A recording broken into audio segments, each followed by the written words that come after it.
ये bill unconstitutional है, ये बिल माइनॉरिटीज के खिलाफ है, ये बिल देश भर में दंगे फसाद पैदा करने वाली बिल है, ये बिल मुसलमानों को उनके हुकूक से महरूम रखने की बिल है, ये बिल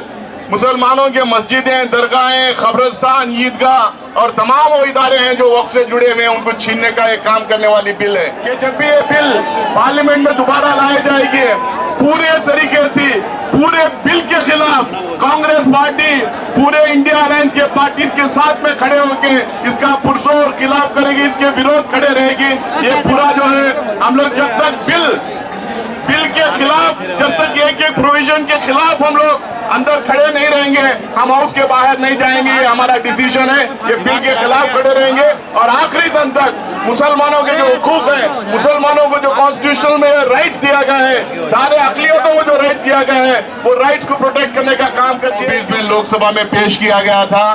कांग्रेस पार्टी के जनरल सेक्रेटरी ऑर्गेनाइजेशन जनाब के.सी. वेणुगोपाल साहब ने पहले उठ के इस पूरी बिल के खिलाफ खड़े हुए, कैसा ये अनकॉन्स्टिट्यूशनल है,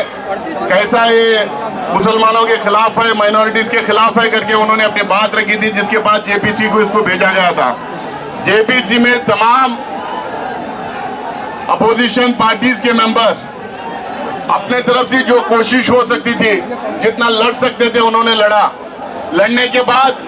थोड़ा बहुत डाइल्यूशन इन्होंने किया है, लेकिन अभी भी हम लोग को हमारा ये मानना है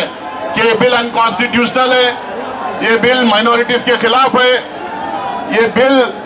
देश भर में दंगे फसाद पैदा करने वाली बिल है, ये बिल मुसलमानों को उनके हुकूक से महरूम रखने की बिल है, ये बिल मुसलमानों के मस्जिदें, दरगाहें, कब्रिस्तान, ईदगाह और तमाम वो इदारे हैं जो वक्फ से जुड़े हुए हैं उनको छीनने का एक काम करने वाली बिल है। हम कांग्रेस पार्टी ये मानती है कि नरेंद्र मोदी की सरकार हमारे कॉन्स्टिट्यूशन के ऊपर लगातार अटैक कर रही है,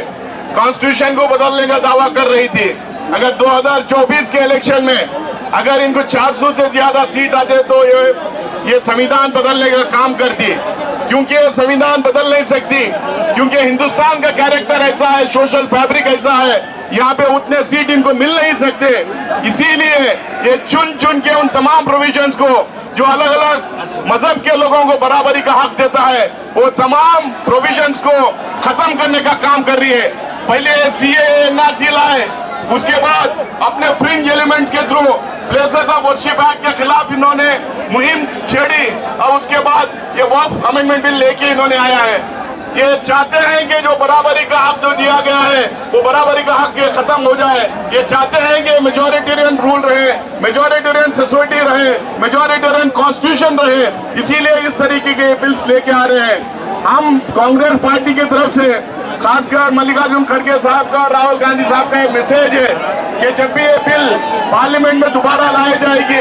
पूरे तरीके से पूरे बिल के खिलाफ कांग्रेस पार्टी पूरे इंडिया अलायंस के पार्टी के साथ में खड़े होकर इसका पुरजोर खिलाफ करेगी, इसके विरोध खड़े रहेगी। ये पूरा जो है हम लोग जब तक बिल के खिलाफ, जब तक एक प्रोविजन के खिलाफ हम लोग अंदर खड़े नहीं रहेंगे, हम हाउस के बाहर नहीं जाएंगे। ये हमारा डिसीजन है, ये बिल के खिलाफ खड़े रहेंगे और आखिरी दिन तक मुसलमानों के जो हुकूक है, मुसलमानों को जो कॉन्स्टिट्यूशनल में राइट्स दिया गया है, सारे अकलियतों को जो राइट दिया गया है, वो राइट्स को प्रोटेक्ट करने का काम करती है। क्योंकि कांग्रेस पार्टी ये मानती है कि कांग्रेस कॉन्स्टिट्यूशन बनाने में, ये सारे प्रोविजंस देने में, ये सारे प्रोविजंस कॉन्स्टिट्यूशन में इंक्लूड करने में कांग्रेस का एक बड़ा रोल रहा है। तो इसीलिए इस कॉन्स्टिट्यूशन को प्रोटेक्ट करना, खासकर जो बराबरी वाला जो